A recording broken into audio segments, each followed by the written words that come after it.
So anyway, I'm joined here by the developers of the book that's up and coming, The Necromancer, and I've got here James Gill and James Isaacs with me now. So, how you doing, guys? Very well, Adam. Thanks for having us. No worries. So, guys, talk about your up and coming. What is it? What's going on? How did this all start? Okay. Well, if you want a bit of an origin story, yeah. James and I have known each other since 2005. We both worked at music magazine Metal Hammer, and James is the designer of the magazine, and I was a writer. We got on really well, and since leaving again sort of 20 years ago, James and I have stayed in touch, and about December of last year, James and I were having a chat, and I was like, dude, I mean, obviously you had Fighting Fantasy, because James and I obviously known each other for sort of 30 years or so now, and or at least 20, sorry. So, James and I went on the journey of each other's backstories. Like, we both bonded over the D-Rock album, which was out on White Dwarf Records, and various other things. And December last year, I went, dude, did you have Fighting Fantasy novels like from back in the day? And James was like, did I? And like had the box set that his brother had just given him and brought that out. And I was like, because I managed to find out my old Citadel of Chaos, and it's just awesome. Oh my god, idea. You're an illustrator, I'm a writer, we should totally do this. And James said, yeah. And of course, it's amazing for me because as you can see from James's artwork, he's just a sickening talent. So, we just kind of came up with the story. Actually, the central idea is James's, and so last Christmas I just sort of sat down and wrote it. And James was inputting with ideas and various bits and pieces, and so we thought, well, let's just do a Kickstarter of this, and that's sort of where we've got up to now. We got the book, got a couple of dummy copies, and James has done all the artwork, and now we're ready to take it to people who might want to buy a copy, whether that's like a paperback, or we're going to do a cool A5, or not A5, but a large folio edition with sort of fabric finish and gold foil emboss and so on. Nice. And then we are sitting here talking to you. So that is 25 years in about 3.5 minutes. James, wow. Did I get everything right in there? I think you got everything right, apart from you kind of downplayed your own talent. But hey, that's what you do normally. But no, you got it pretty much on the head in terms of you just kind of bonded over very nerdy things. And obviously, working for a heavy metal magazine, the nerd currency is kind of valued quite highly. So we just had a great time talking about that stuff, talking about Space Marines and all that kind of stuff. And then we just had the opportunity to do this, and the idea of me being able to revert back to 12-year-old James and just draw orcs all day, as a 48-year-old man, just sparked joy in me. So we just thought, yeah, why not? Let's just do it. And we've just had so much fun doing it. And we said to ourselves, no pressure. We want to make it as good as we can. I really love Gil's writing. He really likes my pictures. So as long as we're happy, with what we've created, we're pretty sure everyone will be too. Because, like I said, we've been fans of these books for decades, and I think if we can make ourselves pleased with it, hopefully you guys will feel the same. So yeah, we're pleased as punch to be here in this situation. I think, Adam, as well, I'd add to that as well that I know that Ian Livingstone and Steve Jackson are doing their games, and I know there's in the last sort of 10 years or so been new Fighting Fantasy game books, but under Scholastic as the publisher, they're geared a little more towards the younger audience. And what I loved about those originals is I never felt they talked down to me. And the origin story of those Fighting Fantasy novels about how they took them to Penguin said, well, they're for kids, we're not going to publish them. Yeah. And so they were published under Puffin, even though actually they weren't for kids. It's just that they're in all ages. But I never felt talked down to when I was sort of 10 years old. I never felt like they were I always felt they were a bit older than me, which is of course what we all want, especially when you're a kid. And that's what we kind of wanted to bring back, was a little more of that kind of crossover, slightly more adult tone. And James has certainly brought that with the images. I've tried to bring that with the writing. I'm a big fan of horror and gothic horror and H.P. Lovecraft and Stephen King, and so hopefully there's that sort of slightly more it's a little more intense tonally than some of the Fighting Fantasies at the moment. That's just what we wanted to do. We just wanted to channel how it felt to us when we were 10, right? Exploring Alancia and Titan and what have you. Yeah. Well, honestly, I mean, I can't speak for everybody in the chat here, but I can't wait for it to launch out, and it's been 25 years in the making. So, yeah, no, it's funny, yeah. Yeah, no pressure. They say revolutions brew for 20 years and then happen in a day, and that kind of is what's happened with us. You know, James, you and I have known each other, and only after 20 years did it occur to me to go, dude, we should make a book together. It's always that way, isn't it? The most obvious thing is right in front of you, and you never really see it until the light bulb goes on. And you go, oh, hang on a sec, what are we doing? You know. Yeah. That's it, and it's kind of given birth to so many more ideas as well, because you know I tend to rush things, and I'm good at starting things, but I'm not an attention to detail person. Yeah. And so we kind of ran at this, and we've got a few issues, and we've solved those things with the gameplay and a few language and errors and what have you.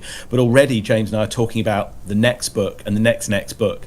So it's just become a complete kind of wellspring of ideas for future ones to kind of improve them. And I mean, James always talks about this, is putting our own stamp on it, because while this first one in particular is homage to the originals, and hopefully if you play this game it'll feel like a cross between Citadel of Chaos and Forest of Doom, that the next one will have a bit more of our own twist on it. Right. Okay. So there's more coming. This isn't just the only one that you guys are doing. You've got a whole string of them, or? Absolutely. So yeah.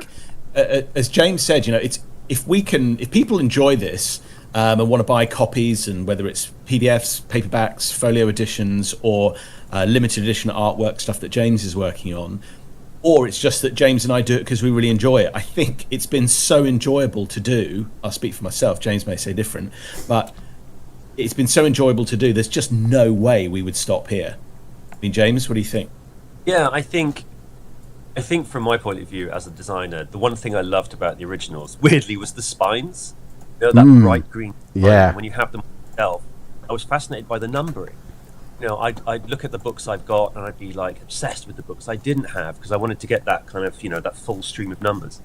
So when we designed the book and I did the cover, when I designed the spine, we've got bright colors, we've got a big number at the top saying this is book number 1. And as soon as I typed in that number 1, I instantly thought about number 2, because if you put 1 on something, you immediately want to think what's next.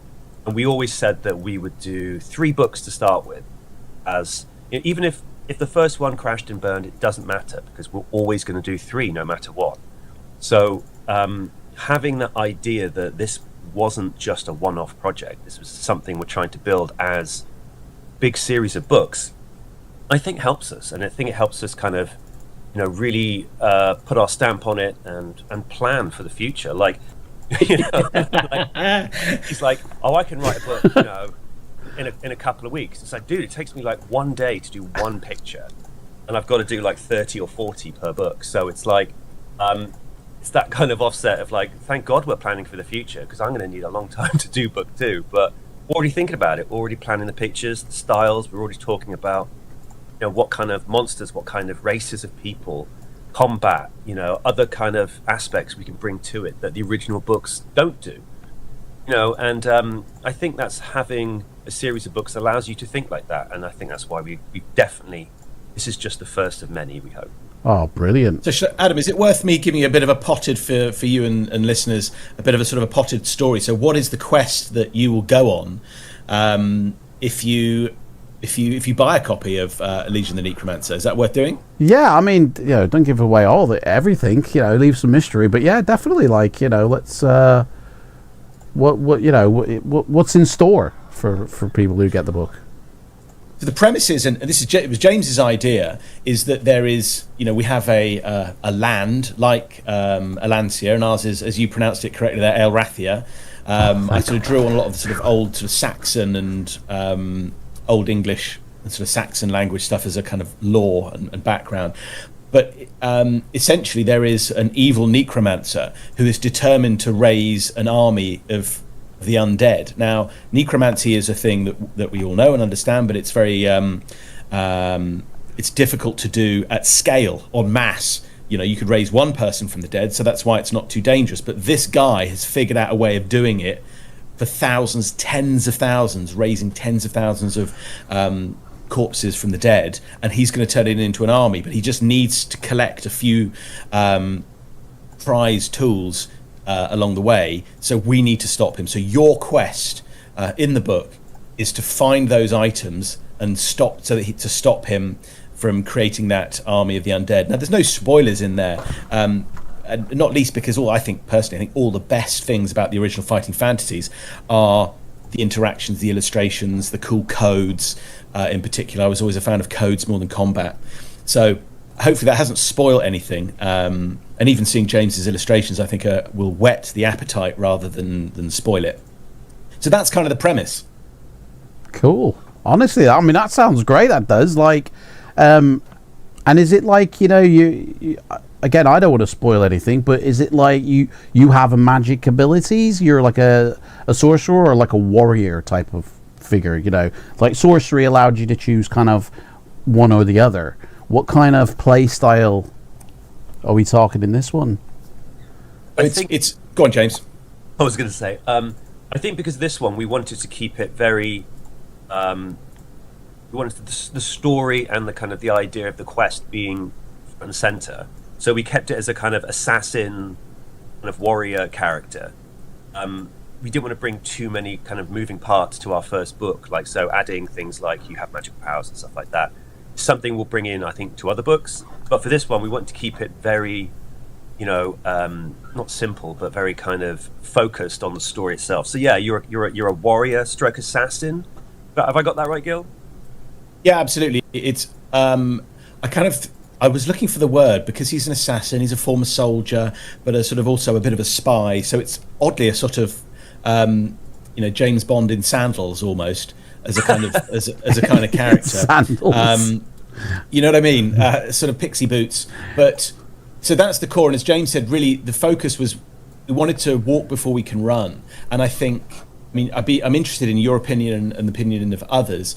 Is that I actually, a lot of the time, I always skipped the combat. I just assumed that I won because I was really interested. I loved the codes and the gathering of intel. That was the bit that I loved. So there's a bit more of that in this book than there are complex sort of magic systems or fighting systems. Right. But that said, going into the next book, now that we kind of figured out how to do it, we can build on that. So I think, like the original books, Warlock of Firetop Mountain, Citadel of Chaos, Forest of Doom, they were fairly straightforward. Although Forest of Doom, you had to find 2 items and gather them, the dwarf's hammer. And then by the time you've got to Scorpion Swamp, you've got all the various, you can choose your different missions. House of Hell has the whole like fear aspect of if you get too many fear points, you die. So they became more and more complex. Now I realise we're building on the shoulders of giants, but we still need to figure out how we do it, and also how we not mimic what they've done, but do our own thing. Yeah. Again, the focus is hopefully on a really cool story that's got a kind of slightly more intense, horror-y kind of feel. That you won't get bored. Again, as I say, there's code and intelligence and gathering equipment. I did love gathering equipment, and then being able to deploy it later on was always super cool. So that's kind of been our focus, but certainly ongoing. The future books will have slightly more complicated things with...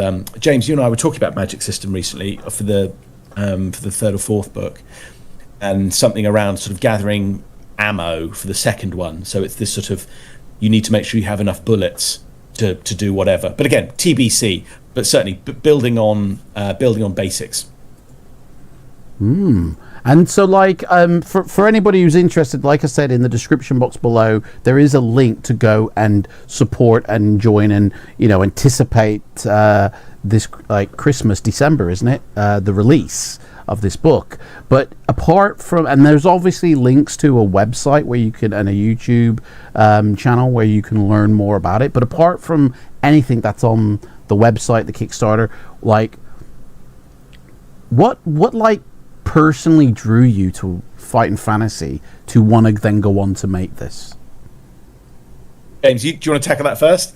Yeah, go on. I mean, for me, obviously, it was the illustrations. Like, I would, as a kid, like Gil said before, like, I think when you're a young kid doing these books, sometimes if you die in a fight, you just carry on. You just wanted to, you didn't want to miss anything. Yeah. So you want to explore the story, Exactly. So sometimes you would just plow on, sometimes you do it properly. But for me, I wanted to do it. I wanted to plow on because I wanted to see all the illustrations, and I used to try and copy them, try and trace them. I had my favorite illustrators. Some of the books scared the crap out of me, like House of Hell. Some of those illustrations were terrifying.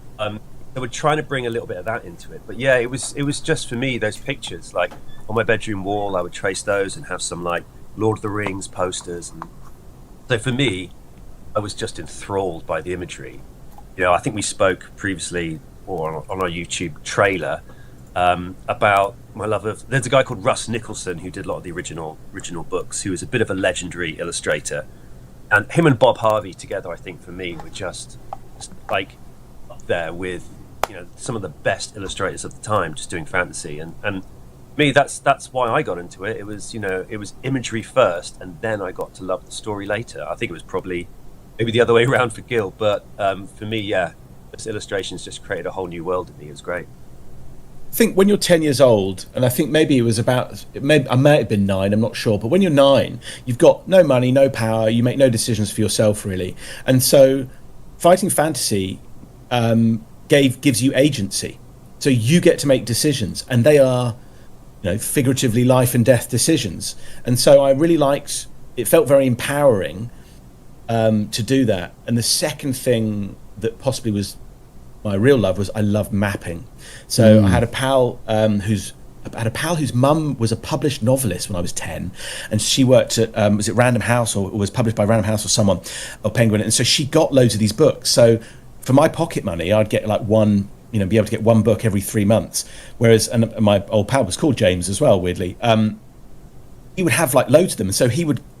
My dad was a builder, so he had blueprints at home, and you flip the blueprints over, and you got these giant A1 bits of paper, and so I'd be able to map, and I just loved mapping because it meant that the book wasn't just you read it once, it wasn't even you read it twice or 3 times, but you had to get every single one of your 400 entries onto that giant piece of paper, and he would do one and I would do one, and then you would trade the book and the giant piece of paper with it to map through. Here's where you go, here's where you don't go. So I loved the mapping aspect of it. And so when James and I were working on this one, I think I did Forest of Doom, maybe Caverns of the Snow Witch, just to kind of see the shape of the story, right? To see what it looks like on a map, and then to map our own one that we'd done to make sure that it kind of looked similar. Like, are they all straight lines? Or is it too interwoven? Or are they kind of like open world, where they're kind of lots of sprouting things that come back together and sprouting things and come back together? And I found that structure, because I also write a bit of just novel fiction, sci-fi fiction for fun, and I'm obsessed with kind of the devices and the structures of storytelling and stories.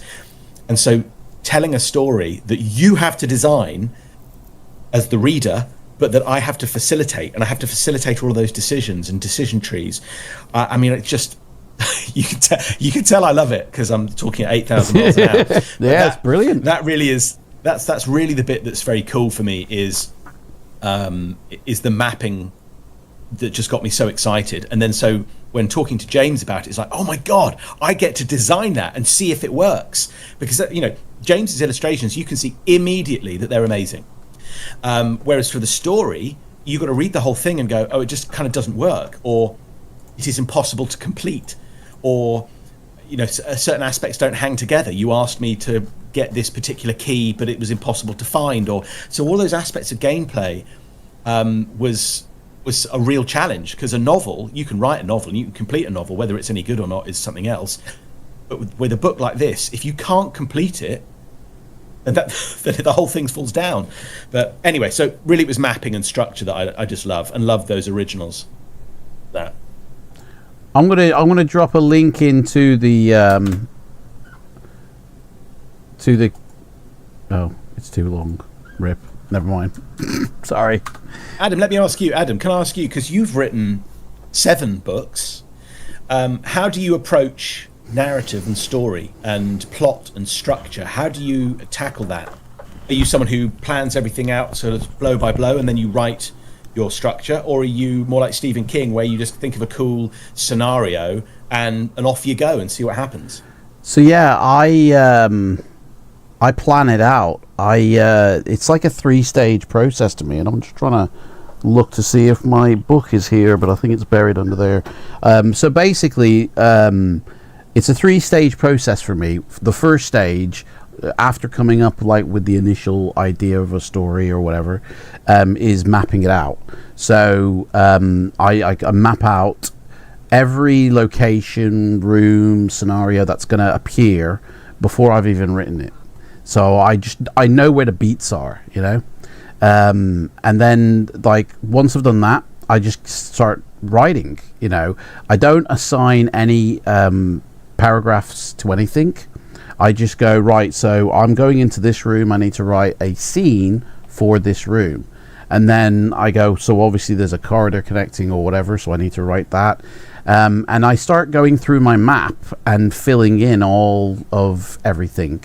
And then just assigning random paragraph numbers. I've got like a list of every paragraph number on a page, and I just delete, put that in, paste. I've got like a template that I've made myself, so I can just take what I'm writing and then put it in a paragraph section. And so yeah, the planning of these types of books is crucial. Like, I don't think these types of books you can just jazz it on the fly, because for it to make sense, be coherent and enjoyable, you know, it has to all be like effectively structured, but not feel like that. Like, feel free, and you know, there's many choices, and it's an open world. And I do have, like I say, I got like a book pretty much similar to this giant journal, which is what I keep all the adventure sheets that we've been playing on this channel. It's a book like this, and it's basically got all the maps that I've done for all my books. It's the creation book basically that I go by. So like, that's how I do. I don't know if that's anything similar to what you guys do, or you know, but that's how I do it. I just want to make our next book look like that book, like that kind of leather bound. It looks amazing. Honestly, yeah, never-ending story, isn't it? It's the that logo from the never-ending story embossed, really nice. Cool. Leather, smells gorgeous, and then the page is just like parchment. They're all rough, and they're all kind of actually threaded in to the you know, each other. Like the way it's put together, it's. You know, that's it. You've inspired us. Like the next luxury is going to look. Yeah, like that. this is the. Yeah, I was going to say limited edition of the next book. That's exactly it. Yeah. I'd say, actually, Adam, I think you've hit the nail on the head there, which is kind of, I guess, always the way with something creative. And I know a bit about the way that James works, but of course, it needs to be methodical, often scientific, which doesn't feel very fantastical and adventurous, but ultimately, it's the bit inside the car that you don't see because it's clad in a beautiful sort of shape. Yeah. And that's the bit. So I use Google Slides, PowerPoint, to map out all the nodes, all the interactions, and then all of the elements that you need. If I need you to find a key, I've got to go and bury that key somewhere in an earlier bit of the story. And so using a kind of using PowerPoint to have arrows pointing over here and then sudden deaths and how it all ties together, so that I can check, because I have a terrible memory. And so when I'm writing up at, in the final quarter, I think, where did they discover, this magical spell? Where's the spell hidden? Or haven't got the spell? Is it the right one? Is it the right amount of money? Is it this? Can they do it? So having that kind of master map that I can check in on, because work gets in the way, and it might not be 2 weeks before you come back to writing something. And so having your kind of master plan, and particularly in a flexible way like PowerPoint or slides, where you can move elements around, because you get towards the end and oh god, I've still got 40 paragraphs to think of, and so you end up sort of slotting in some whole new idea, and so needing to move things around in the map, and it looks kind of quite dry and methodical, but hopefully when you're reading it comes out as just a super cool adventure. It sounds like exactly the same way. You do yours on the computer digitally, but I do mine like written hand. But it sounds the same kind of process. I think, and that's it. Ultimately, we're all trying to do the same things, and so whether it's writing it down or using technology, yeah, absolutely. The mechanic is the same. That's the question Rhymester was interested in, with the mapping and the process of making these books. Also, Spellsinger was asking, are you fans of more linear path Ian or more open world Steve?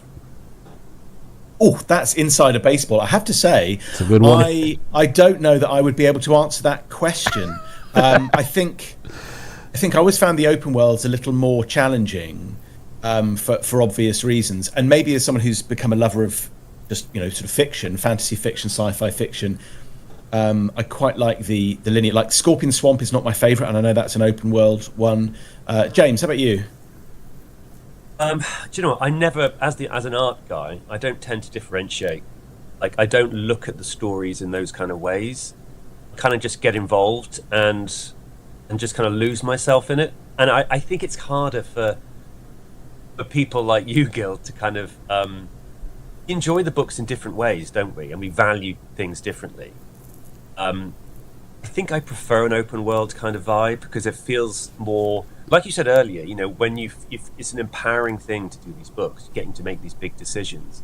And I think big decisions on a big scale, an open world kind of book tends to feel more valuable. You feel like more in control, that there's bigger things at stake than just you, So it's it's a hard thing to answer, but for me that's it. And I think it also allows for think differently about the artwork. Can I cheat and say I prefer both? Like, I love the aspects of the open world, but then I love the way Ian writes his stories. They're almost like I know exactly what I got to do. There's not overcomplicated mechanics to stats that I have to keep track of as well. It's like the baddies at the end, level boss, get the prize, rescue the princess or whatever, and it's like they're easy to read, but they're very challenging as well. Whereas Steve, it's like all bets are off, anything can happen. It's open world and it's a vast, expansive feel to the book. But I actually love both. Is that allowed? I think that's absolutely. And I think the analogy, because I'll always use music as the analogy, is do you like ballads or dance floor hits? And the answer is, well, I want both on an album. Yeah. And aspects of everything. If you look at, you know what I'm saying? Like, so Citadel of Chaos, Firetop Mountain are both pretty linear. And then you get something more like House of Hell that's more sort of open world. I enjoy both. I don't want all of one type of thing. Variety is the spice of life. And certainly I think, if you agree, James, this first one, Legion of the Necromancer, is a little more linear. But the second one, as you and I have discussed, I tried to make it more open world and create sort of 4 levels in which you can go almost anywhere before progressing to the next level, so you can really go in and out of rooms and to and fro, rather than being directed down a fairly singular or 2 different straight lines. I think helped me as well when I was doing the artwork for the book, that you almost like wrote the story in pods of like say you're in a forest, but the forest is divided into lots of different kind of areas of the forest, and you'd turn a corner, or you'd be in the castle, you'd open a door, and as most things happen in these kind of books, you're surprised with something. Now I feel that kind of that led to me, like, I read your story and then did the art. Obviously, I couldn't do it the other way around, and I think those kind of situations really helped me. So, like, instead of more direct approach, is that what you're saying? Kind of, I knew exactly what I wanted to draw as soon as I read what you wrote. It immediately kind of was very evocative in my brain. So, like, nothing was too it wasn't, there weren't too many paths to go down in my head, because I knew exactly what each situation required, I think. And whether I did them justice is down to the people who look at the book, I suppose. Going off the back, actually, I'm gonna go on. Sorry, Adam. I'm just gonna say I'm gonna send you. I hope James won't mind. I'm gonna send you. People won't be able to read it, but it just sort of exemplifies the kind of what lives behind, or what the structure of the story is. I'm just going to send you through one that we're working on. No one will be able to read it, so there's no spoilers. But it hopefully will show you the sort of the kind of thing that the structure, how it underpins, how it all comes together. Yeah, I've just fired it over to you in an email, Adam. I don't know if it's something you can share on the screen, but I think for anyone who's done a map of a fighting fantasy book, this will look kind of familiar. Only not hand drawn. Right. Yeah, I've got just got. This is where your maps comes out, Gil. So, it's a map. Yeah. Do you know what I'm saying? So that's when designing the story, when designing the story, it's obviously got to be, to a certain degree, a straight line, or at least you've got to get from A to Z. It's just about everything that comes in between, and making sure that it flows narratively, that your opponents get harder and harder as they go. And actually, James, your other half, Charlotte, said that the writing felt more intense as she went through, which is sort of an accident, but I'm glad that it's worked out that way, that it becomes a little more kind of intense and claustrophobic and horrific as you go through. I think, yeah, I mean, I think with most fantasy stories, there's always, you're driving towards a goal, and things have to get more dangerous, more dramatic, more things have to be valuable, you're in more peril. And I think, like you said, we did a bunch of test books, and we sent them out to a few people that we know who run D&D shows or are just a really good fan of the books, in terms of we valued these people's opinions, and they came back with so much brilliant feedback, which we're now tweaking into the next stage of the book. And I think those kind of things really helped us. And I think, that the feedback, like things got more dramatic, more tense as the book went along, the combat became harder, made it seem like a movie, don't do the hardest fight at the start of the movie, it's always at the end. And so things that we took real influence from, and I think it really helped the book. Well, this thing you just sent me is very interesting. I've just realised, it's not the Necromancer book that you've sent me. It's no, this is the upcoming. The next one. Yeah, but it's really interesting. I mean, I don't know if I'd want to share this on stream, because I think it would kind of it'd spoil it, I think, with what I'm looking at. It's very specific in areas, Okay. It's very interesting. It's really interesting, like, honestly, and I can see the complexity of everything, of how it's all laid out, and yeah. Honestly, I can't wait for this one as well. Like, yeah, Gil, stop giving away the farm. Like, well, hang on. So when's this expected then? Like, so Necromancer this December, yeah? Yep. So, is this one got a title? Oh no. No. Not yet. No. Not yet. Oh, stop sending book 2, Gil. So when do you anticipate this then to come out after Necromancer?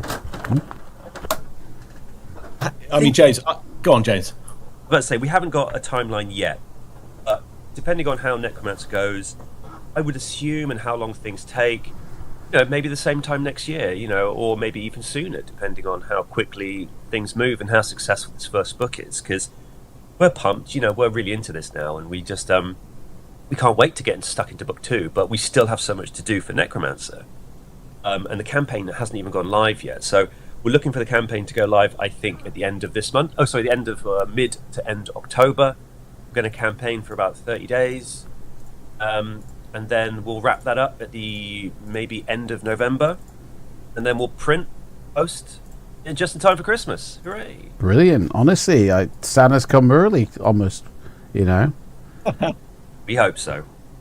Yeah, I mean, to be honest, like, I'm just like I'm kind of almost speechless here, because, like, obviously last week you guys reached out to me, and I knew nothing about this. This is kind of like sprung from nowhere type of thing, and it's a very nice surprise. It's a very lovely welcome addition to these types of books, where I feel like almost getting drip fed by the original writers. Like, they're not every year releases type of thing. They're kind of like, you might get 2 in 1 year, you might get then 1 3 years later. They're kind of like slow to pump out, and I kind of miss that sort of constant, every year's a new release. But I feel like it's back now. I feel like with Hammerforge Chronicles and the Legion of the Necromancer is the first in a long series of releases, or of books, of ideas and adventures to go on. I can't wait. Thank you, Adam. Go on, James. Sorry, I was going to say, look, we're definitely doing 3. No matter what happens, we're doing 3, and they'll all be standalone books, like the original. I don't think at this point we're considering doing like a series of that, but will be 3 books. They're all going to be very different, but they're all going to obviously, I think engage people in the ways that they like, from Fighting Fantasy or Lone Wolf or any of that kind of those other series. We're trying to bring everything that people loved about all those series of books into these first 3. So they're all going to have their own unique characters, their own unique personalities, unique combat and stuff like that. But yeah, I mean, we've always said we're going to do 3, see where we go. If people are enjoying them, we'll do more. Yeah. Yeah, definitely. As James is... Sorry, Adam. No, go on, carry on. As I say, as James kind of pushed when we started to talk about it, when we realised that the idea had legs and that we were really stoked to do them, was particularly the first one would be a real homage to the originals. But again, how can we make it feel familiar, like the memories that we all have of them, but also put our own mark on it? And hopefully we'll do that more and more. And if I'm being honest, from not giving away too much, is I'm a massive lover of science fiction, but I found the sci-fi ones the weakest of those originals. Starship Traveller is sort of broadly sort of regarded as one of the weakest ones, and I don't Star disagree. Trek, Star Trek, isn't it? You got your crew, you're the captain. Yeah, but it's interesting that didn't work. Rings of Kether is not a super strong one, and the other one, Rebel Planet. I like that one. So, you like Rebel Planet? Yeah, I think it's interesting. Like, gives you a real rich history first before you play the game. And that's, I think, the challenge is, as someone who really loves science fiction, isn't it weird that the ones that I liked of the originals are not the science fiction ones? So I wanted to take my love of the Alien franchise and that sort of and Predator and so on, and inject it into a fighting fantasy novel to see if I could make a science fiction fighting fantasy novel that I really enjoyed. And so that's, taking on that challenge, because that would really be our own signature on it. And as James said, developing new species of monster and all the sort of the lore that surrounds it as well from his point of view, is yet another way that hopefully we'll put our own signature on things. Yeah, and eventually... And also, dare I say... Sorry, Adam, just one more thing as well, is that all those other things that we sort of love, like, steampunk or cyberpunk and, William Gibson, all these kind of other things that have happened since fighting fantasy that we can inject into it to give it our own twist. Yeah. And I forgot what I was going to say anyway, so don't matter. That's right. Actually, your pal Rhyme Master just in the chat said about Creature of Havoc, with the language and the code. Like, what an absolute innovation! I mean, I totally blew my mind, that one. I had to say I find it still really difficult, Creature of Havoc. Yeah. But those are the kinds of things that we want to come up with. Oh, that was it. And eventually, with all the new creatures you create, you could possibly have like an encyclopedia release of these monsters, much like Out of the Pit. Yeah, absolutely. And action figures as well, or lead miniatures, James. Painting, yeah. Yeah, I mean, obviously when we started this, we were thinking about what kind of things we can do in terms of add-ons and pledge goals and things like that. But I think we're trying to keep this first one just simple, very book related. But God, I mean, as we're both big fans of things like, as a kid, Action Toys, Transformers, stuff like that, and then went on to like Games Workshop and Warhammer 40k and stuff like that. So the idea of being able to like create a miniature, of like the Necromancer or like our main character just fills me with so much joy. Maybe something we can do that a little later down the line, and really go into all these kind of amazing aspects of the lore and gifts. We were talking to someone recently about possibly a branded leather dice cup. Ooh. Stuff that people would appreciate, that would really, speak to the people who love these books. So yeah, there's so much stuff down the line that we're really excited to do. Well, kind of speaking personally now, like, I want to know, like, James and James, yeah? What is, like, so music, movies, books, and, like, illustrators / paintings, yeah? Like, the 4... arts, I guess you could call it: movies, music, books, and paintings, or illustrators. Who's your favorite in all 4 categories? So who's your favorite musician, band, or singer? Who's your favorite movie or movie star? Who's your favorite book or writer? Who's your favorite illustrator or artist? For both of you, that is. Wow. James, do you want me to go first? Give you a minute to think, because you know that I've. Oh yeah, Gil's been thinking about this list since he was 7 years old. Okay, so I'll do two. The first one is I'm a massive fan of Terry Gilliam, who was the animator who did the animations in the Monty Python, who also directed The Imaginarium of Dr. Parnassus, Brazil, 12 Monkeys, Time Bandits. I just love the surreality and the fun of Gilliam. It's so kind of detailed and fantastical, but also kind of can be macabre. So I really love Terry Gilliam as a filmmaker. I think he's just absolutely amazing. And the other one, in terms of favourite writers, I think the challenge is, and Adam, I'd say it back to you as well, is that if you're really into reading, if you really love reading, your favourite writer is often going to be a difficult thing to choose because you'll have so many. Well, it depends on the mood. It depends if I'm on holiday. It depends, at the moment I'm reading lots of J.G. Ballard, but last year I was reading lots of Stephen King. Yeah, it could come and go. For the sake of... That's it, right? So I would say at the moment, I've found myself reading lots and lots of M.R. Carey, who's the guy who wrote The Girl with All the Gifts. All right. And I've just sort of almost accidentally found myself in the last sort of 3 or 4 years reading lots of his stuff because it's kind of like an updated contemporary Stephen King. It's horror, it's psychological horror, there's sci-fi horror, but there's a real intensity to his writing that I really love. So that's in the mix of King and Lovecraft and J.G. Ballard and David Mitchell, who wrote Cloud Atlas, I really love as well. So anyway, there's a couple of answers there on the reading and the movies. James, how about you? Illustrators and reading and what have you? Illustrators. Okay, so I really like a guy called Adrian Smith. He was the main guy for Games Workshop in the kind of 90s and 2000s. And he just did all that brilliant art that people just fell in love with. And I think it was a big part of their success. Weirdly enough, obviously when me and Gil were working for Metal Hammer magazine, we had to come up with CDs. Every issue had a CD on the front. And we did a range of CDs called Battle Metal.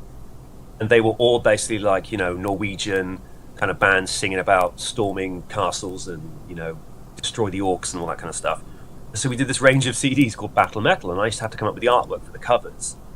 So I thought, God, wouldn't it be great to get Adrian Smith to do a cover? And then I realised, well, I work for a magazine, I've got an art budget, I'll call him. So I got in touch with him, and he was just, on a down week, and so agreed to illustrate one of our Battle Metal CDs. Which one did he do, James?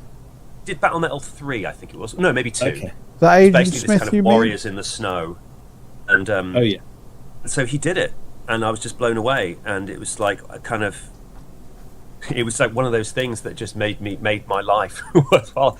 And best of all, gave me the original painting.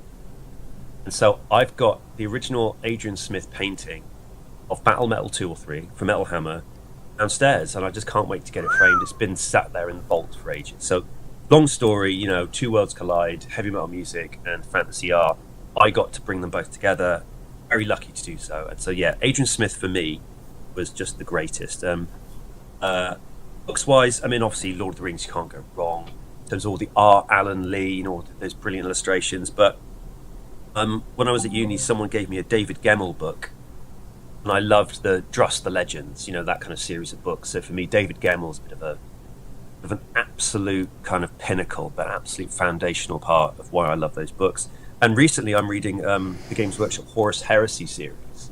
It's like 40, 50 books, but they've just completed the Siege of Terror, which is like the finale spread over 7 books. So it's a bit of a long-winded, before, now, and future kind of books. Yeah, so, well, Gil, get us going with films and music. I'm going to go for my illustrator next. And again, as someone who loves, I like Ronald Searle, Gerald Scarfe. James, help me out. Who's the one who did the Floyd stuff? Which of the 2 illos I just said? Oh, that was Gerald Scarfe. Gerald Scarfe, who did the Pink Floyd stuff. Love that. And of course the original Hunter S. Thompson illustrations. But actually, I'm going to go, for the sake of this and for the sake of today, I'm going to go with Boris Vallejo, the illustrator who kind of came up with the the idea of, well, help me out, James, with Conan the Barbarian, all of that kind of late 70s into the 80s kind of Arnie muscle fantasy stuff that was on, synonymous with heavy metal, but also used on rave flyers as well in the 90s. When I was going to raves, you'd get these weird Boris Vallejo art stolen and put on flyers. But it's just incredible. I don't really know how to describe it. It's just such a perfect. He's such an amazing illustrator for this sort of stuff. Yeah, Frank Frazetta is basically the kind of stuff as well, isn't it? That kind of hero, muscle bound dude holding a head of a dragon he's just killed, surrounded by, ladies not wearing very much. It's very of its time, but the actual artwork itself was just beautifully created and really helped kind of build the scene, really, wasn't it? But me and you, Gil, so just to kind of butt in on your answer, and someone who was at Rhymester back in the chat, Iron Maiden, obviously. So currently we worked a lot with Iron Maiden at Metal Hammer. No way. And since leaving Metal Hammer, I've started up my own design agency working in the music industry, and I still work with Iron Maiden to this day. And obviously everyone talks about Derek Riggs, who was the original Iron Maiden illustrator, all those brilliant images he used to create. And beautiful. Absolutely, we're talking about illustrators of books and fantasy, but you don't get more fantastical than Iron Maiden covers. So absolutely, 100%. Good shout, Rhymester.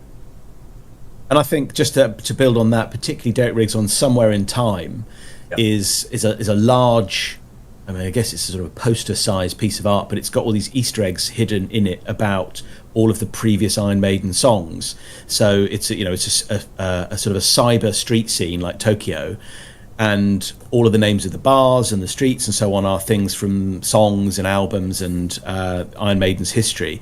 And that's just exactly the I kind of love that referential, the nature of referential things. So there are a bunch of those kinds of things in Legion of the Necromancer, that little in jokes for James and I, or for people who like certain types of music. But as James pointed out to me, I kept infringing on IP and copyright, so I had to change a bunch of my references, because you can't say that because that's Tolkien's, mate. Oh, okay, I'll change that. No, you can't say that's an Iron Maiden song. You can't say that. Okay, bugger, I'll put that. No, that's Led Zeppelin. Oh, damn. Okay, but yeah, sort of being able to thread all of those passions into our art, so that people can kind of see our inspirations, I think is fun. So what about like movies and movie stars? Like, what do you watch to relax and chill, or what are you interested in? Or was that the Terry Gilliam? You already I'm the Gilliam. that. James, what's yours? Yeah. What movies and TV do you like?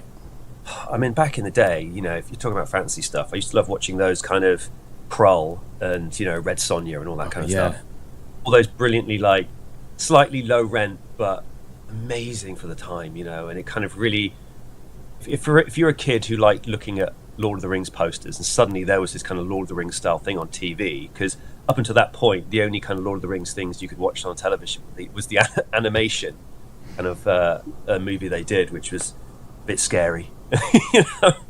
And so, like, stuff like that back in the day was what I was all about. I absolutely loved it. These days, I mean, I think everyone watches a lot of, like, the MCU stuff is a great thing because it's a big budget version of comics that people used to love as a kid. They don't quite do them in the same way, but obviously I haven't watched the new Superman movie, but people say that if you love that kind of old kitschy Americana version of Superman, you're going to love that. So I'm looking forward to watching that. I think I'll watch it next week. But yeah, and obviously, the high-end TV streamers these days are doing such brilliant, like, it's basically just, high-end movies for television. Like, I'm not sure if anyone watched, obviously, the Lord of the Rings TV show. I thought that had holes, but it was a great story, well presented, and I hope they make more. And so, I think we're just sport for choice these days. There just isn't enough hours in the day to watch all these brilliant shows. Yeah, there is especially so much out you there. can now go onto YouTube and watch old episodes of Nightmare. Oh, hey! I used to love exactly. that. I used to love that. Actually, Adam, looking at you on the stream, chap, I reckon you could be. I forget what was the dungeon master. Dungeon Master. I forget his name. Oh, I can't remember. Yeah. I reckon you get a good looky likey. If you were wearing a leather jerkin, mate, that would be Yeah. I reckon that's a strong lookalike. Just have to dye a couple of white streaks in your beard and you're good to go. Hugo Maya stars as the Treguard of Dunshelm. Yeah, there you go. There you go. Yeah, I used to. Oh, right, yeah, I can see what you mean, right? But yeah, like Brian Blessed. Me. Amazing. A bit more fuller, maybe. You know, you have to grow it into a little bit. You know, but all of these things that you're talking about, all you know, to these sort of question I asked, all of this is like not inspiration, but it is all inspiration. Well, I suppose inspiration, yeah. That what is, you know, could be fed into what you produce. Like, you know, everybody gets like inspired by what they love, and they generally tend to put it into what they love as well. So I can imagine like the Legion of the Necromancer and whatever the next book will be will have, you know, inspirations from what you guys are into. You know, you're and if you think it's so true. Sorry, Adam, to hop in there. If you think James will help me out. Is it Ramble On, James? That is about Lord of the Rings, the Led Zeppelin song Ramble On, right? Dude, half their back catalogue is about Lord of the Rings. Okay, so Led Zeppelin is based on Lord of the Rings, and then we've got Led Zeppelin references in the book. So it's kind of life imitating art, imitating art, imitating art. Yeah. So these sort of cycles go around. But you're absolutely right. Whether you're trying to or not, your inspiration, you know, anything you produce will be the sum of your inspirations.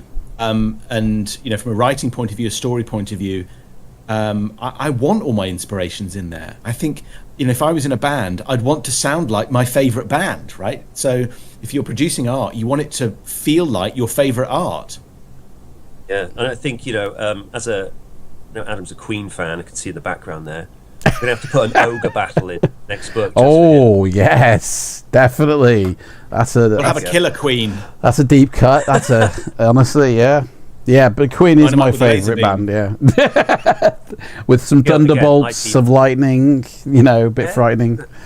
I mean, as Gil said, in our book, there are lots of references to, like, music we like. Very kind of, you know, heavily buried into the story, you know, whether it's the name of a town or a character.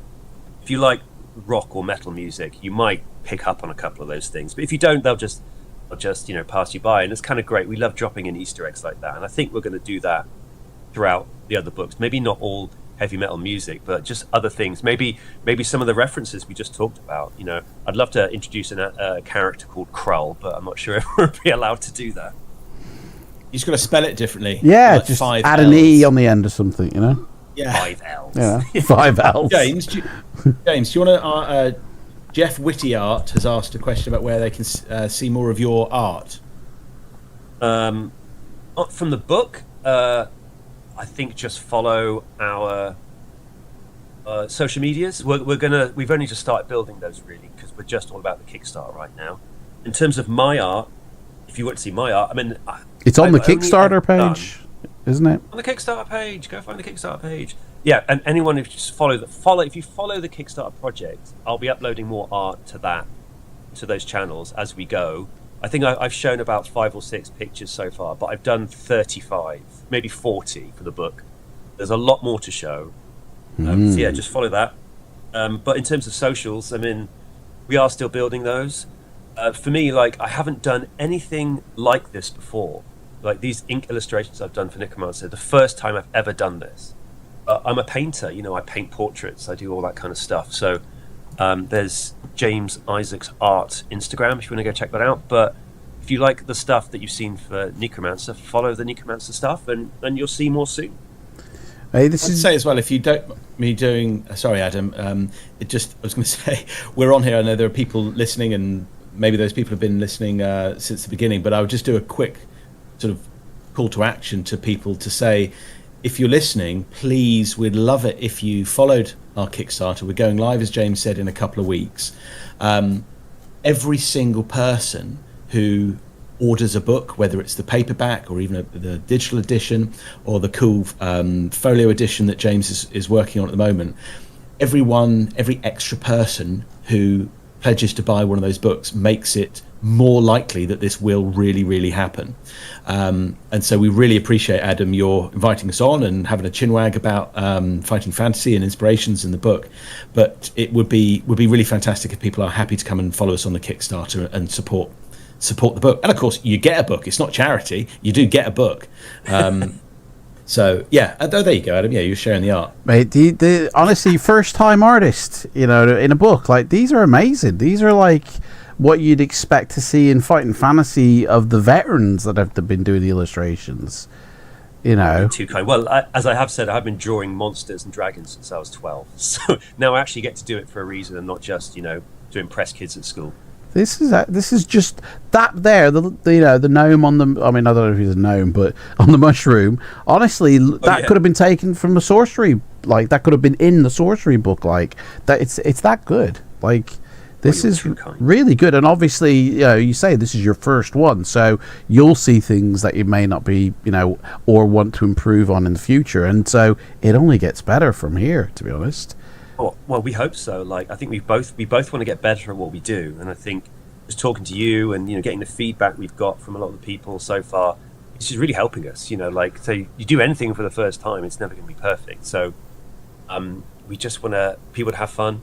That's it. If people have fun with the book, enjoy doing it, and want us to do more, then we will. And we're just having such a blast doing it. We'll be doing our day jobs during the day, and I'll suddenly send Gil an image of it's like, Gil, does this look like a dead hand to you? And he'd be like, oh, maybe a few more maggots or something. It's like, great, okay, gotcha. And there's actually one of the images on the Kickstarter which you might see is of some tentacles wrapping around your feet. I said to him, it's like, what kind of gear is our adventurer wearing? What's his feet gonna look like? So he sent me some kind of archaeological images of medieval boots that someone dug up. And I was like, great, that looks great. And I thought, I think my wife's got boots that look like that. So I went downstairs, grabbed her pixie boots, brought them up, took a picture, and then drew those boots. So the boots that this tentacle is wrapping around is a mixture of 1,000-year-old archaeological dig and my wife's boots. So it's we take references from everything.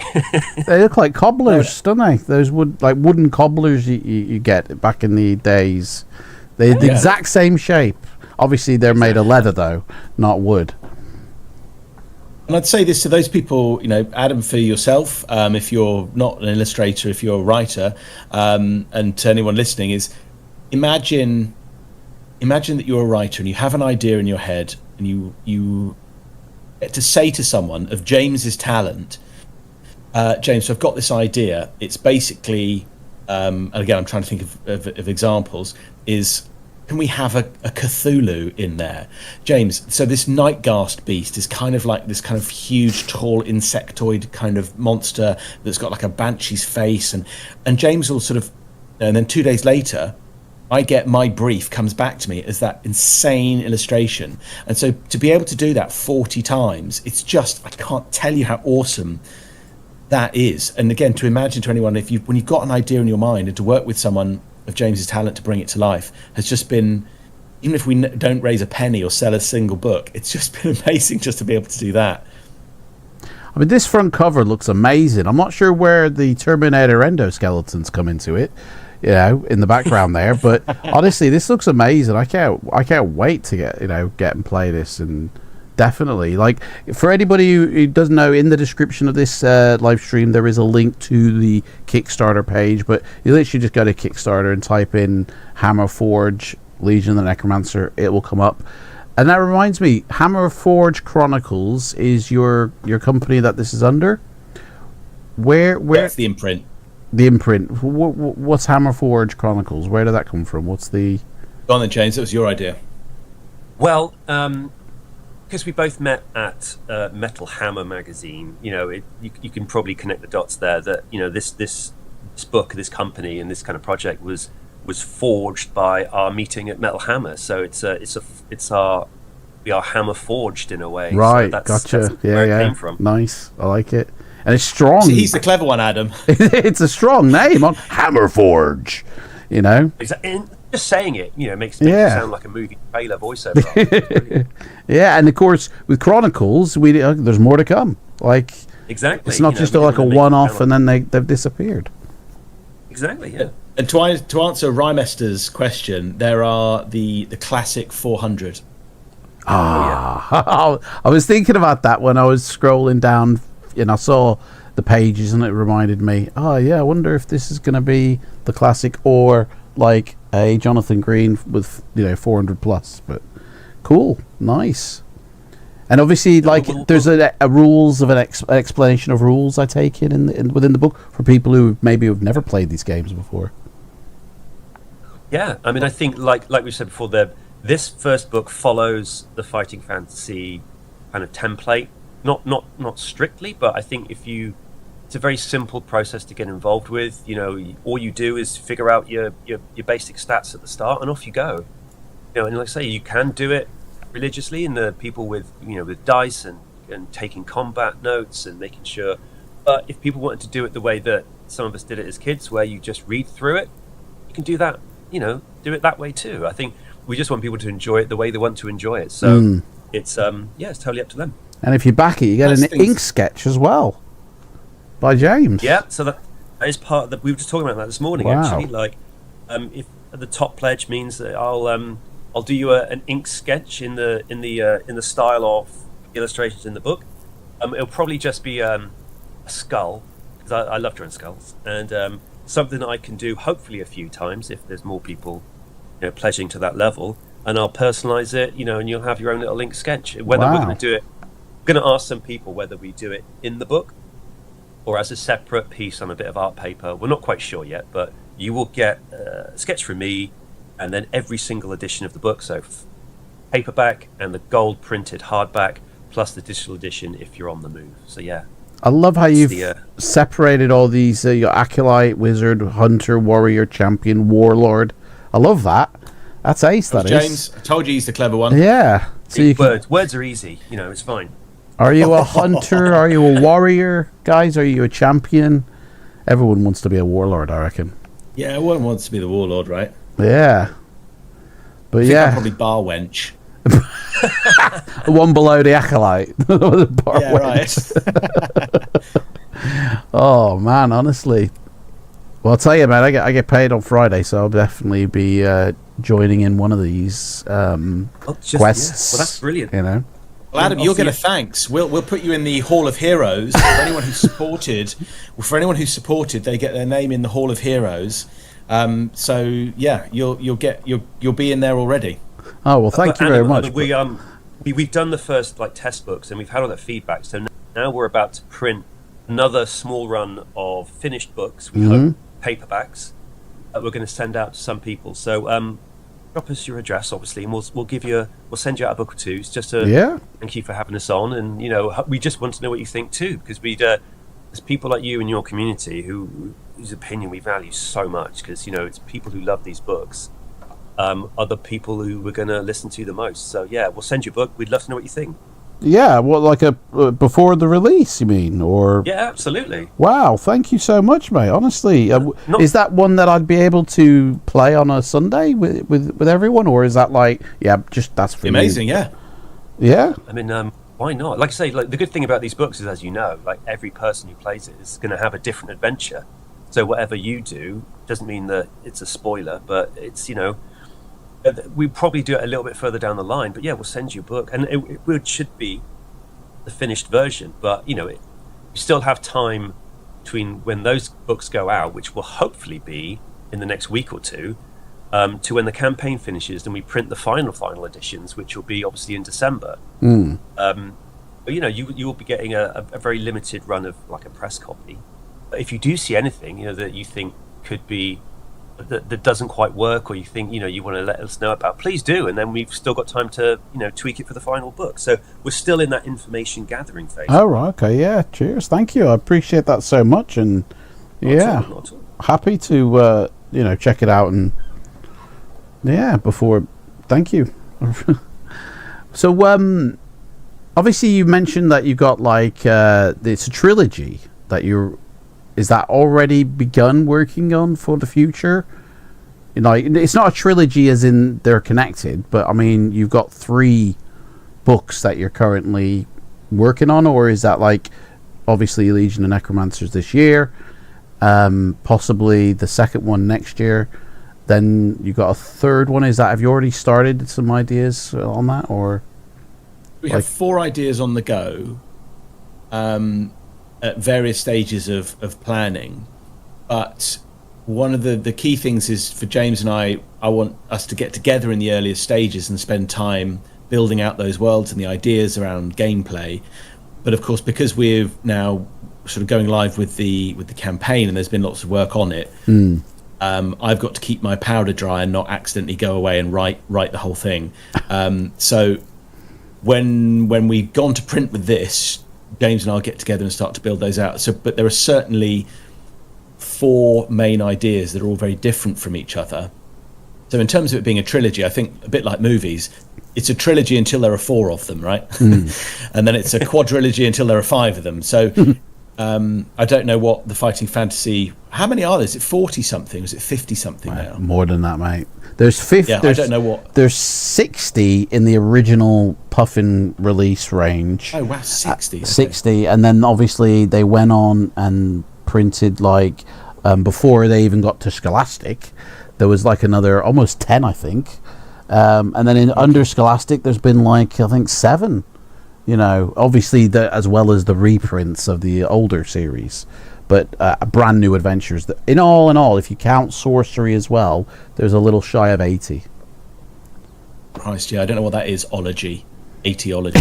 So you know, the answer is we'll just a lotology. That is a lotology. Yeah, tautology. Yeah.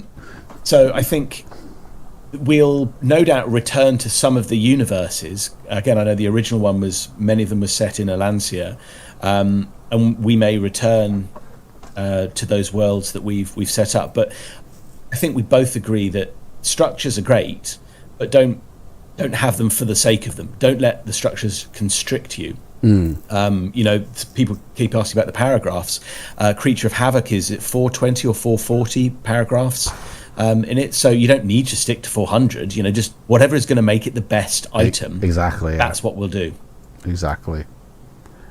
Yeah, and anyone in the world, anywhere in the world, can enjoy these. These aren't just limited to. Sorry, only people in America are going to be able to access this. It's a global reach, depending on It's obviously global. shipping and that. That's it. So I think, and James, you and I talked long and hard about this because it is obviously it's a massive thing that if you're buying a 12 quid book and it's 50 quid to send it to, you know, South Dakota, it's a little imbalanced in terms of the value. So I think one of your maybe it's Spellsinger is in Australia. It'll take a long time and cost a lot of money to get it there, which is a shame. But of course, there are digital editions. So weight as well. I mean, you know, there's a hardback edition and a paperback edition. So one's going to cost more, probably based on weight. Are you guys forging this in metal as well? Are the books made of iron cast? You know what I mean? The hardback is truly hard. You know. Well, we once did a copy of Metal Hammer magazine for anniversary for a Metallica album release, and we put it in a metal slipcase. Ooh. So the magazine came in sheet metal. No way. And we embossed it on the front, just said, "This is metal." That was it. That was when we had budget and ridiculous ideas. And so, yeah, eventually, never say no to anything. So at some point, I'd love to do like a proper leather-bound, you know, tome, you know, clasped in like, you know, metal corners and stuff like that. So we'd love, you know, if you get us on those kind of like paths of what kind of finishes and what kind of production we could do, you know, we'll talk your ear off for days, because those kind of things we really value. But we'll walk before we can run on this, I think. But talking back to the shipping, I think eventually what we'd love to do, and I think we'd probably do this for if we reprint book 1 or if we when we do book 2, is to have international distribution. So we're not just printing in the UK and shipping. We might have a printer and distributor in America, maybe one in Australia or Asia, so we can reach those countries easier, and obviously cut down on shipping costs, because that'd be brilliant for as many people. Yeah, because those shipping costs are ridiculous right now. We're really, yeah, you know, obviously with different the world as it countries is as right well, now. different rates and nuts. So we are working on having an international distribution service. So if you are buying in Australia or America or Antarctica, I don't know, but those costs will come down. Books will be the same. We're not going to just, we're not going to charge more for the books, but we're only going to charge for the cheapest possible way of shipping. And hopefully with that plan later down the line, we can make sure everyone get it at a reasonable cost. Because the shipping costs right now are killing it. So sorry about that. I wish there was something we could do about it, but we say global printing. That could kind of avoid all that and avoid everyone feeling like this guy in the picture. My book is, going to cost me an arm and a leg. But it's how much for DPD? To be honest, I feel like it'd be worth it, even if I understand I live in Fiji, so it's going to cost a lot of money to get anything anywhere, but once I have it in my hands, I've got it then for the rest of my life. Exactly. I mean, like I said, after we finish the campaign and we print that first run, we have opted for, I think on Kickstarter you can have late pledges where you can buy a book after the campaign's finished, so there's no immediate, if you miss the campaign, that's fine, we'll sort you out. But maybe for later on down the line, we can sort that out, especially definitely for book 2, but if there's some way of doing it between now and then, we will sort out those international distribution scenarios, because it's definitely worth doing, because the international tariffs and stuff are just killing everything in terms of shipping and trading. And people are saying that people have just stopped selling on Etsy because people in other countries have stopped buying because of the shipping, not because of the cost of the production. I used to buy lots of records and vinyl from America, and I can't now because the vinyl costs 20 quid, but to ship it costs 50 quid. So it just seems absolutely incredible. So hopefully things will calm down and we will sort that out later down the line and make it easier for people to buy. I'm definitely picking up the hardback edition, man. It's going to sit on the shelf, hardback. Defend myself. I'm super stoked for that. I think James, when we started, James, it just sort of, when I saw your first few illustrations, I just thought, particularly the fighting fantasy novels are like a slightly smaller scale than your average novel already, and I just thought it's such a shame to have what you've done small. I want to see it large. I want to have like a big kind of art book level type item. And so we started talking about having, I keep saying A5, but what do I really mean, James? What is the size? Well, the size of our paperback is actually called a demi size, which is more the size of the sorcery books, if you remember, were slightly bigger. So it's going to be, our actual paperback will be bigger than the original fantasy books, like a small novel size. Ours is going to be a bit bigger, probably more like the size of the sorcery books, and the hardback will be slightly bigger still. So there'll be a good chunky item in your hand. They'll look good on the shelf, and with the gold foil and everything. So we're not going small. We just want someone to feel like they've got something valuable, and I think having those slightly larger books will add to the weightiness of the story. So so it's called demi, which is like slightly bigger than novel size. So I'm looking at the paperback and the hardback here. That I quite like the cover of the paperback. I might have to get both, guys. Like, honestly, I love the picture of the paperback, but obviously the format of hardback, and I always prefer hardback where possible. So I might just have to get both. Can you do multiple backings? Can you back it twice and say like that makes you the warlord? That makes you the warlord, Adam. If you go for the warlord pledge, means that you get both editions. And James will draw your skull. There you go. You don't have to have the drawing. There's one before that where you can have both editions and the digital without the sketch, and it's a lot cheaper. I think it's like 40 quid. 40 quid for the hardback and the paperback and the digital, which is pretty good, I think. Boom, that's it. If I ask you to do a sketch run, I have to, put my face on it and, sketch me out instead of a skull. Your face on a skull. Just do a skull with a beard. Yeah, that's it. Yeah, exactly. Right. So, because obviously I've only just recently met you guys. For me, I always feel like people's work is almost like a reflection of them. Of, like we were talking before about favorite bands and all this and all that. But I want to go deeper now. I want to get deeper into James and James, and that sounds so weird. But I've got 2 questions for you both, right? And you might think they're a bit weird, but to me, they say a lot about, you know. So, favorite sound in the world, favorite swear word, and then the thing that turns you off in the world. Right. So, like, Okay. and favorite, sound, smell, and swear word. What, you know, and then the thing that turns you off. Like, oh no, no chance. Oh God, go on, Gil. You're the writer. You can evoke these kind of answers better than I can. Okay, so again, it's someone who loves music. I think the sound thing will be possibly quite difficult, because on the one hand, the sound of the sea, the sound of the jungle is amazing. Yeah. Also, there are some like really nasty 80s synthesizers that I love. The sounds. I'm really into my like 90s dance music as well. So there's probably some sound, like the sound of someone scratching. I really love my hip hop as well. So like people scratching. So I don't know if that's sort of in the vein of what you're thinking. Any sound, also, like favorite sound, but one favorite sound. What's your? Oh Jesus! Okay, I'm gonna go with the sound. I'm gonna go with the sound of the jungle, because it's so unfamiliar that when you hear a noise, you're like, I don't know if that's a frog or a bird or something else, right? It's like that mystery that you're not quite sure what you're listening to. It's like this, just the immediate sound of an alien world to you. So maybe I go with that. Yeah. Favorite smell? God, that's difficult. I mean, toast possibly. I love the smell of basil, and like fresh herbs is always nice. Weirdly, where I live in Norwich, you can smell people smoking weed at least 5% of the time, and it's not unpleasant. Little freebie.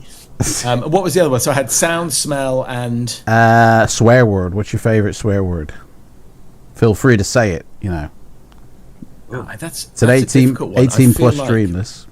So okay, I feel like if you're a fan of the thick of it, I think creative swearing is a real art, and so combinations of words. I mean, I think we use the term fuck nugget a lot in this house. Right, okay. So I mean, that may be one. Shite hawk is also quite good. Shite hawk. So James, what about you? Sound, smells, and swearing. Oh, sounds. I mean, I'm going to sound like a very basic kind of person, but I can't get over the sound of my cat purring. You know? Yeah. When it's just sat on your lap and he's just kind of vibrating. Yeah. You can kind of, feel his chest. I just sends me just in a kind of to like a fugue state. I love that. Or my dog snoring. Either or. One of the two. Some kind of animal breathing loudly. The sound that makes me sound like a right. Yeah, I love that. That sound, smell. What's that? There's a specific word for the sound of pavements after rain. Cut grass. Almost smells like, doesn't it? Fresh dew. There's something. Yeah, I mean, obviously, cut grass is a big one, but there's a specific. Well, ask my wife; she's clever. There's a specific word for the smell of rain, or the smell of pavement after rain has gone. It's just like kind of that. Damp. Damp. Love the smell of damp. All right, I'll leave that one. No, I know what you mean. Yeah, definitely. Once the rain has stopped and it's still wet on the ground, and it's got this aroma of freshness in the air, like it's called something. I'll come back to that. In terms of what was the other one? serenity. Swear word. I don't think you can get any better than bollocks. It's like the me of a good English swear word. Yeah, bollocks. That's good. Yeah. It's great to hear Americans say bollocks because they haven't quite got that kind of rural twang that it needs. Bollocks. I can hear a bit of West Country, but I'm from Bristol, so when people from the West Country say bollocks, it's just got a nice little ring to it. Yeah. Proper Gert Lush. It's proper lush that. I grew up in Texas, so my accent has diluted down to where you just said. Everybody thinks I'm from Southern England or West or something, but nope. Just got a diluted Texan accent. Oh, it's beautiful. It's a nice little hybrid. Yeah, and everyone's like, "Are you from Somerset? Are you from Somerset? Hey, what gives you that away?" Like I was like, "No, I've never been to Somerset, to be honest." But yeah. So, and what's the one thing that turns you off in the world? Hate littering. Littering, yeah. Yeah, littering. Oh my God, littering is what's going to make me like if a political party came in and said we're going to put up watchtowers with harpoons on, and anyone who litters gets a harpoon in the neck. I think whatever wing they were, I would vote for that. I am hardcore when it comes to littering. I live in a city, and so it's just, yeah, man. I'm just going to have James's one, littering. Yeah, I think if you should run for office, and like the harpoon littering thing, I think would be your first, your gold pledge. Browsing TikTok in public, like people who don't use headphones on public transport. I realise I'm sounding proper gammon now, but yeah, I think antisocial behaviour. There you go. TikTok in general for me, mate. Gil, you're going to go just young people. Young people. Antisocial fuck nuggets. That's mate. Honestly, everyone's like that, and everyone's like that these days. You know, and I've sat on a bus because I personally don't drive. I have to get the bus to work, and I sit on the bus. And you just look around. Oh shit! Turned on my printer. Oh God, what's it printing? Live chat. Turn off. Got the word that I was trying to think of. Petrichor. Oh yeah. Earthy set produced when rain falls on dry soil. Thank you, Ram. I'm glad that someone clever is here. It's not. Petrichor. Never heard of that one. I don't know what my printer's trying to do. It's just turned on and starting to print shit. I gotta say, there's no paper in it, so I ain't gonna do anything. But I can't even turn copying. What? Sorry about this. Like honestly, it's got a mind of its own. This thing. No paper. Yeah, because you're not meant to turn on, mate. That's why. Sorry. Yeah, but like I was saying, yeah, everyone on the bus, they're like that. You know, and you could be sat at a dinner table, surrounded by people, and half of them are in their own, you know, space. The sound of a printer. So that's your favourite sound, Andrew.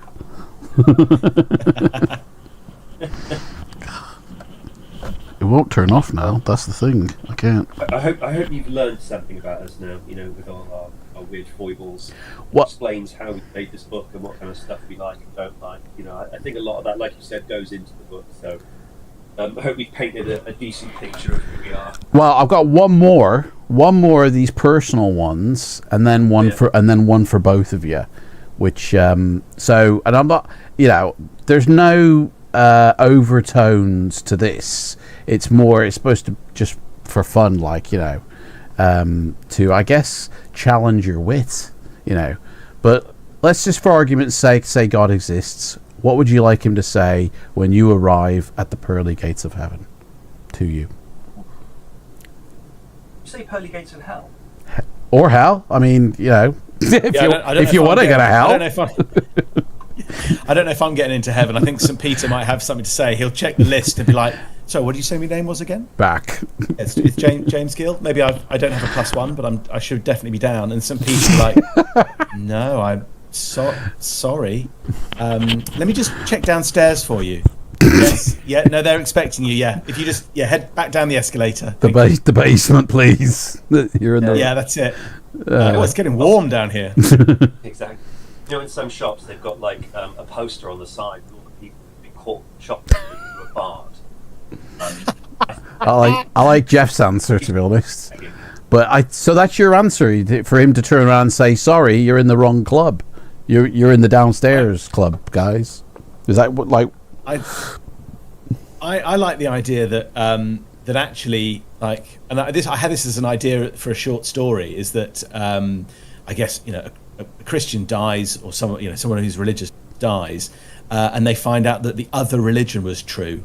So actually, I'll die, and it'll be the Hindu pantheon waiting at the pearly gates.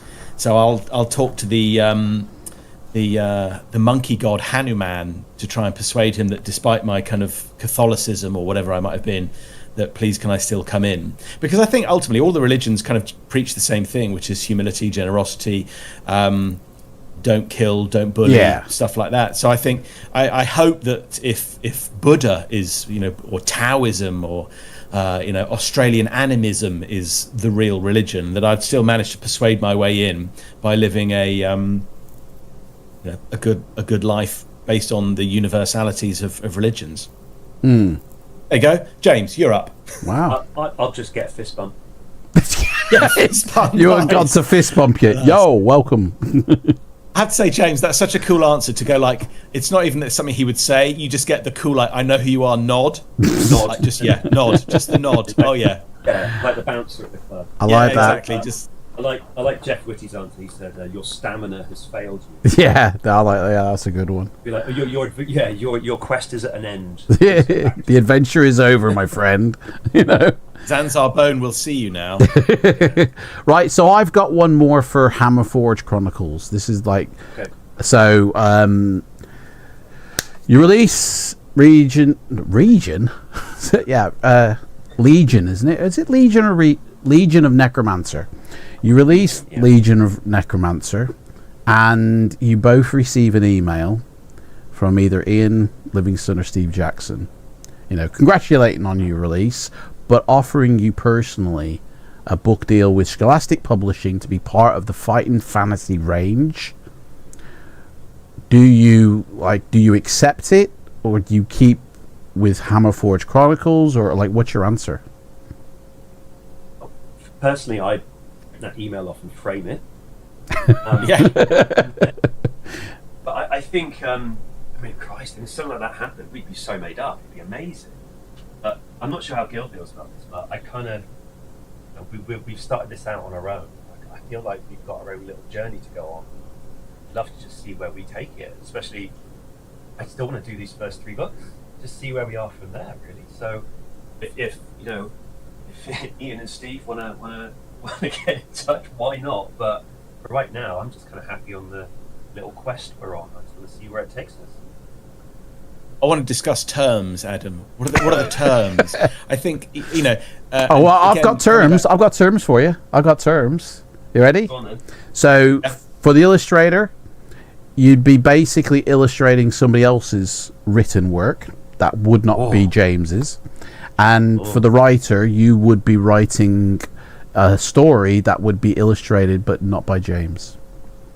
Oh, well, that's the hard no for me then. Yeah, I think ultimately my understanding is that, you know, the music industry and probably publishing is the same to a certain degree. I know that there's within publishing, there's the commercial publishing where you will get, you know, Adam, you're a writer, and we've discussed, you know, what's trendy at the moment, and 5 women opening an ice cream stall in Great Yarmouth is a story, so please can you go off and write it. So there is that commercial publishing, but within music now, increasingly, you won't get taken on a salary by a major label and paid to, you know, mess about for 2 years before you release an album. You've got to stump up the cash to record your album, and then when they can hear it, then they might license it. So I suspect what would happen is I would say, well, James and I would like to work on our own projects, and you can read the book, the finished book, and choose to license it or not. So that would probably be how I would like to do it. But, you know, it's always easy to say this is how I'd spend my lottery win if you haven't won the lottery, and then you win the lottery and you're like, actually, I'm just going to buy cocaine. I know I said I was going to give it all to charity, but now I've got the stack of money, I'm just going to buy a load of coke, like Scarface. So I can give it the big one about what my principles would be when it comes to Steve and Ian on the phone, but I'd probably just go, yeah, and yeah, no, show me where to sign. Whatever you want, fine. Title of the next book, Metal Coke to the Gods, coming up. Yeah, either the book or our next album. So yeah, basically it would be like your name is in the inside here, you know, for the artist it's your front cover art, but the story ain't, you know, by James, and vice versa, you know. So you'd be joining their world, but I mean, there's nothing stopping you doing both. You know, you continuing on your journey with the Hammerforge Chronicles, and then if they did offer, you say, yeah, we could dish out a story for, you know, to join the Fighting Fantasy world that's separate from what we're doing, and yeah, I'd be happy to illustrate somebody's story, but this is my priority. You know, we'll continue down here. Us, Adam.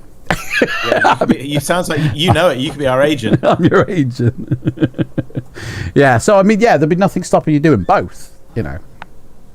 Okay. Well, now that you've painted a picture like that, I'm more in. Yeah. You're up for it. All right. Let me contact Ian. Right. Right to go, Ian. You can email him now. Yeah. Honestly, do you know what? I've really enjoyed this, and I really don't want it to end, but I feel like the title of this stream is misleading majorly. So, I'm realised, like, you know, you've got a book to do. Have I? We've got to do a book, guys. I'm really sorry. So what I'm going to do is I will strip off. Hang on a second. I will. That did not sound like what I meant. I will. OnlyFans. Hang on, I'm streaming to the wrong community here today. Sorry. I will take this interview or this discussion, this chat, our time together. I will take this and I will fashion a much more polished and professional presentation on a separate video. So and I will whore that out all over YouTube. Lovely. Thank you, Adam. Thank you. But because I've really enjoyed this, and it's been great getting to know you guys, and I cannot bloody wait for December now. I feel like I'm wishing my life away just to get the release on that. And I'll definitely send you my address so you know where to send early copies, and I'm happy to do like the first look and the playthrough on this channel, no problemo. And definitely be your agent of basically everywhere I possibly can in all my power, spreading the good word of the Necromancer, basically. And that'd be amazing. Thank you. And thank you so much. It's been super fun. Yeah, it's been a lot of fun. And once you've done that video, the edited video, we'll put that out there as well. We want to spread the word. We are now part of the community, and we know that without the community of people loving this stuff, it's not going to happen. So we'll just we'll do what we can, share the love. Yeah, and then you're welcome back to come and join in, not only on like the live streams here, but just to have a chat, even in the future, leading up to release or even beyond. Like, more than welcome to chat again. Just like amazing. Well, we'll definitely come back. Thank you. Yeah, we'd love to. Appreciate it. Thanks very much. No worries. Thanks for everyone watching as well. Yeah, it's been really good fun chat, and thanks for all the comments and the questions and the schooling of the word petrichor. I really appreciate it. Yeah, thank you so much. I don't really know how to sort of end this because I don't want it to end, but I don't know how to really say goodbye, I guess. Is what I've got to roll a die, and if it's 4 to 6, just chat. Exactly. Test your luck. Test your luck. If you're lucky, we just go. Exactly. I love it. Yeah. Right. Well, Adam, we're going to head. Thanks again so much. Let's and we'll happily come back in a few weeks when we go live, and when you've got the copy in your hands, maybe. Definitely. Definitely. Yeah. We'll meet up again for sure, and send us it out, and I'll definitely. Brilliant. Adam, thanks so much. All right, guys. Take care. Cheers, guys. Have a good day. That's it. See ya. Cheers. Bye now.